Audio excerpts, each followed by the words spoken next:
My name is Nicholas Khan. Today I'm here to share my story of who I am. It's a privilege to always share my experience, and today I'm sharing it with the Rotary Club.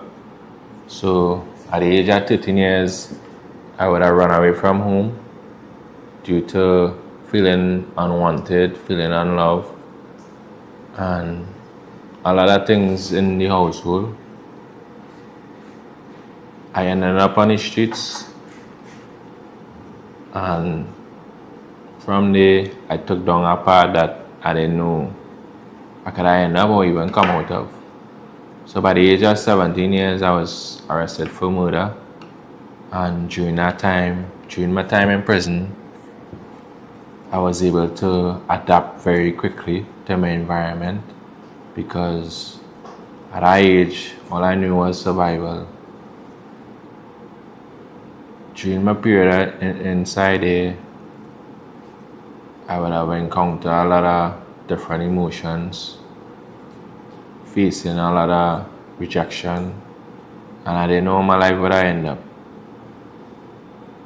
It was 2 years after where I nearly lost my life in prison due to gang violence in the prison, and I woke up in the hospital.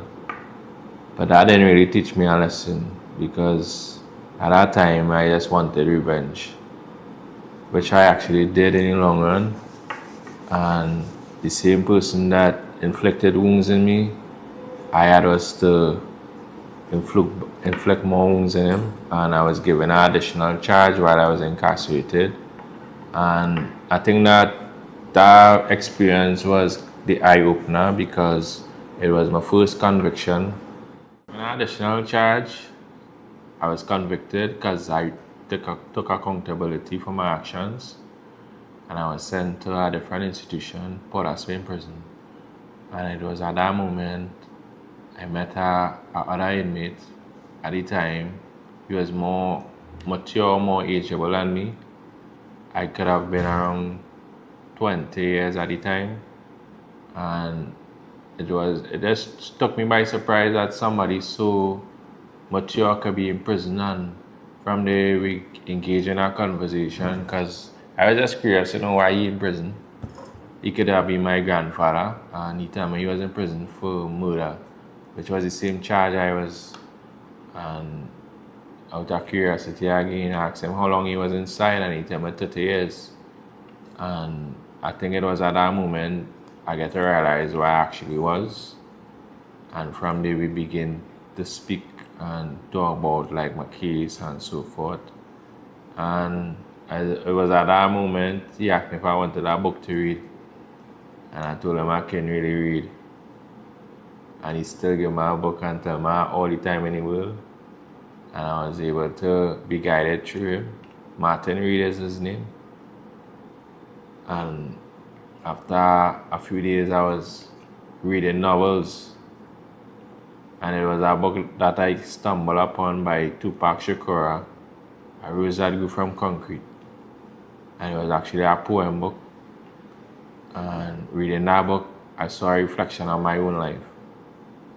Reading that book also, I found myself writing poems, but it was something I never shared with anyone because it wasn't an environment for sharing a poem under that restraint.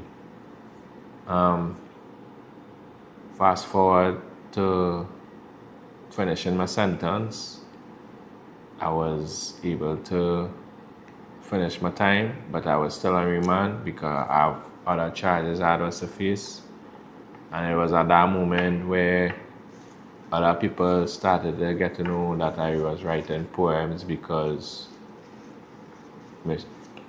so out of a strange situation, somebody who can read asked me about a word, and I didn't pick up at the time that he can read. He was just keep asking me, where's this word? And during that time, I asked him if he wanted that poem to send to the person he was talking to. Because he was actually having a conversation with somebody on a phone, a cell phone, an illegal phone in prison. And he ended up sharing the poem, and from there he highlighted to everyone that I wrote poems, and I became comfortable with sharing my poems amongst my peers until that one day I decided to share my poems on social media, and from there I met a woman by the name of Paula Ube, who became my book publisher, and that became like my mother, because what she did for me, she changed my whole life. She was able to take all my words and create a book out of it without wanting anything. And that's something that stayed with me. And after the process of writing a book, it was a moment for me because I never saw myself actually creating a book. I did love to read books, but actually to create the book cover, the table of contents, all those things was a moment for me until the book was completed and she had told me to go on Amazon, and it was at that moment that I felt proud of myself, and I never thought I would be saying something like that in prison, seeing my book on sale on Amazon, and I thought that was the end there, and she said we had to do a book launch. It was the first of our book launch in Trinidad, held by the Niles Library. But at that moment, I didn't see that happening because I was incarcerated. But thankfully for past commissioners, they allowed it, they approved it because they see something in it. And it was at that moment where I was in a room full of people that I didn't know. Only like my family. And the room was very packed at the time. And after hearing people talk so highly of me, it did a lot of breaking down walls to me with my emotions. Because never in a lifetime I had took people talk good about me. And it was at that moment I had 100 books. And it was the first time I make 10,000 in under 5 minutes. All my books were sold out.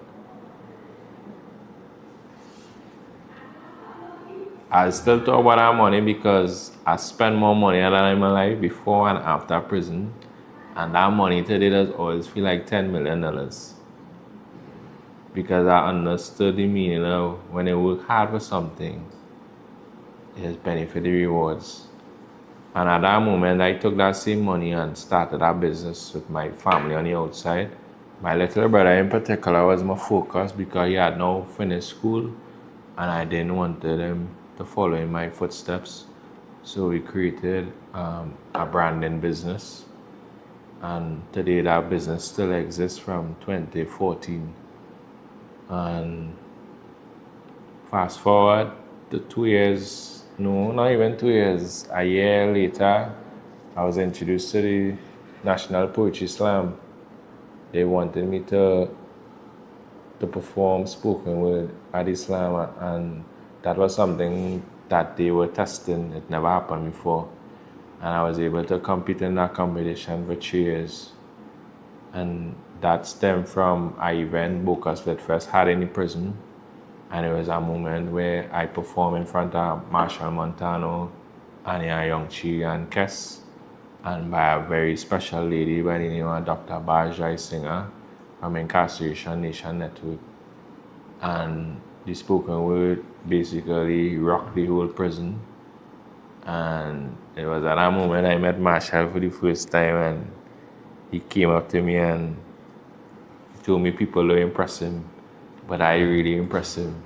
And that's it. That did something to me, that no matter where I was, I could have inspired somebody like that, and I met Baz at that day too, and she always told me, when I come out of prison, we have work to do, but I never understood that because for my 15 years in prison, all I heard was promises from strangers, from people, and to me, I just took it as another promise. And in January 2023, when I was released from prison, she took a plane to Trinidad. And she told me, remember I told you you have work to do? And I said, yeah.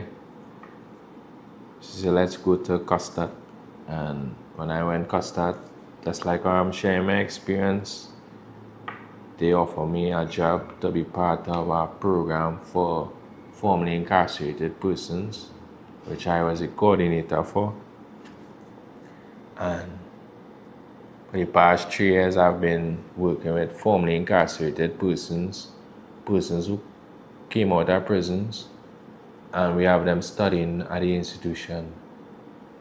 During these 3 years, I was able to travel to South Africa, Brazil, Jamaica, Antigua, and I never saw myself reaching these countries just because I went through all this trauma, but everybody does see it as an inspiration. And it's only a recent when I started to focus on YTRC and started really show up for these youths inside here, that they can walk up to me and tell me, when I come out of prison, I want to be just like you. And it was at that moment I just feel like I have a real responsibility and I can never disappoint them. So that is basically who Nicholas Khan is in a nutshell. I kind of get emotional, so I really like to take the time to thank the Rotary Club for inviting me and for wanting to partner with me to strengthen what we could do for future. So I'm all open for any work. Thanks.